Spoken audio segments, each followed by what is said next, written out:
বিশেষ করে আমাদের বাংলাদেশে বর্তমান যিনি অন্তর্বর্তীকালীন সরকারের প্রধান উপদেষ্টা ডক্টর ইউনূস সাহেব, আমি তার কাছে একটা বিষয় অনুরোধ জানাবো।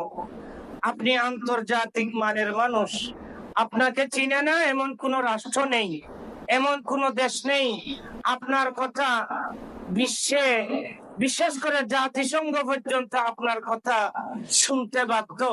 আপনি সেই ধরনের একজন মানুষ, ঠিক কিনা? এবং আপনার টেলিফোন করে একটা দাওয়াতে জাতিসংঘের মহাসচিব বাংলাদেশে এসেছেন, তাও কোথায়? ওই আমাদের রোহিঙ্গা ক্যাম্পে সাধারণ পরিবেশে উনি নিজেও ইফতার পার্টিতে গিয়েছিল। সুতরাং আপনার সাথে জাতিসংঘের সাথে খুব সুসম্পর্ক। আমরা এমন একজন ব্যক্তি পেয়ে আমরা গর্বিত, ঠিক কিনা? এমন একজন ব্যক্তি পেয়ে গর্বিত। তবে আপনার গর্বিত এটা আমরা তখনই মনে করব যদি আপনি এখন সময় এসেছে মুসলমানের পক্ষে কথা বলার, মুসলমানের পক্ষে হুঙ্কার দেওয়ার।